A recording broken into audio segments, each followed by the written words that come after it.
And to Newswatch, I've got a real problem with films and TV shows that claim to be based on true stories because, in most cases, I won't actually watch them because they all lie. And I don't know, I feel like it's messing with your mind, you know, because once you watch that lie, it tends to stick in your mind because you actually saw it as opposed to the truth that you read, and the visual memory seems to be stronger. It's one way that history tends to get rewritten, and often by the left, at least I find. And this is exactly the debate now raging over the new series of The Crown, the 5th series. The series, I don't know whether you've seen it, it's about the royal family. Now, well, kind of about the royal family. It started with the early years of Queen Elizabeth. It's now getting to the bits where the story gets political, in a sense, culturally political anyway. And some politicians are furious about the lying. And they include former British Prime Minister Sir John Major, who features in this official teaser for Series 5. Have royal scandals damaged the country's reputation? Remember the one condition, the one rule. You remain loyal to this family. To be silent. Yes, it's a system. For better or for worse, we're all stuck in it. It feels it's all about to erupt. She opens her mouth and hand grenades come out. She wants to tear down the temple. Let's go for it. What the hell is she doing? Now, John Major has put out a long piece denouncing this series, saying fiction should not be paraded as fact. My point exactly.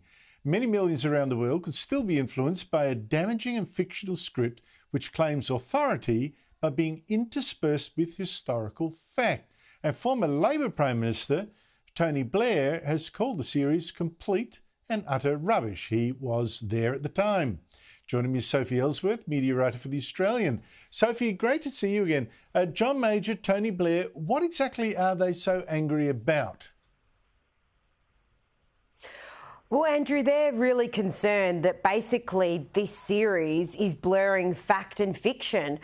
They're saying records of events that supposedly took place when they were both in office and with the monarch are false. And they're saying the version of events shown in this series are complete nonsense. One of the scenes is talking about Charles discussing with Prime Minister Major about the fact that he wants to basically get rid of the Queen, and then a discussion with Tony Blair about marrying Camilla and you know, working out how to unfold this situation. So they've both come out condemning this series, and also actor Judi Dench has also reiterated basically what they've said. And I think the concern with the series, Andrew, is that it's blurring fact and fiction, and a lot of people will watch The Crown and take it as if it's gospel.